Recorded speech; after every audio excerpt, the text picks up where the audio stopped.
ഇതാണ് നമ്മളെ ചോലക്കുളം. ഈ നമ്മളെ ചോലക്കുളത്തിന് ചോലക്കുളം എന്ന് പേര് വരാനുള്ള കാരണം ആ പ്രധാനപ്പെട്ട കുളമാണ് കേട്ടത്. ഇപ്പോൾ ഇതിൻ്റെ അവസ്ഥ എന്താ വെച്ചാൽ ചണ്ടിയൊക്കെ മൂടി ആകെ ചപ്പൊക്കെ ആയിട്ട് വെള്ളമില്ലാത്തൊരവസ്ഥയിലാണ് ഇപ്പോൾ കിടക്കുന്നത്. ഇത് ഒരുപാട് പ്രാവശ്യം നന്നാക്കിയാണ്, പക്ഷേ ഈ ചണ്ടിയാണ് ഇതിന് പ്രധാനപ്പെട്ട ഒരു കാരണം ഇത് ഇങ്ങനെ ആവാൻ. അത് ചണ്ടി ഇങ്ങനെ വന്നെങ്കിൽ ഇങ്ങനെ ഉണങ്ങി ആകെ പിന്നെ ചേറായി. അപ്പോൾ ചോലക്കുളത്തിൻ്റെ അവസ്ഥയാണ് ഇപ്പോൾ ഇത്. അപ്പോൾ നമ്മളെ ചെറുപ്പത്തിലൊക്കെ ഒരുപാട് ഇതിലൊക്കെ കുളിച്ചിട്ടും ചാടിയിട്ടും സ്കൂളൊക്കെ വിട്ട് വന്നു കഴിഞ്ഞാൽ നമ്മൾ ഇത് തന്നെ കാരണം വെച്ചാൽ ഇവിടുന്ന് അങ്ങോട്ട് നീന്തിട്ട് അന്നൊക്കെ നല്ല വെള്ളം ഉണ്ടായിരുന്നു. ഇപ്പോൾ ഇതിൻ്റെ അവസ്ഥ വളരെ പരിതാപകരമാണ്. ഇതിൽ അതിനോട് മനസ്സിലൊരു ഒരു കിണറും ഉണ്ട്. അത് കാണിച്ചിട്ട് കിണർ, ഇതൊരു കിണറാണ്, ഒരു ചെറിയ കിണറാണ് ആ ഭാഗത്ത്.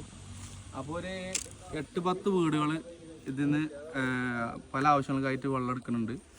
അപ്പോൾ അതൊക്കെ ഇത് നേരെ കഴിഞ്ഞാൽ എല്ലാവർക്കും ഇത് കുളിക്കാനും എല്ലാത്തിനും ഉപയോഗിക്കാം.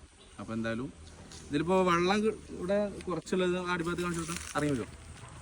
ഇവിടെ കുറച്ച് വെള്ളം ഉണ്ടോ, കുറച്ച് വെള്ളം മാത്രമേ ഉള്ളൂ. ഇതിലെന്തായാലും കുളി ആവശ്യമൊന്നും നടക്കില്ല.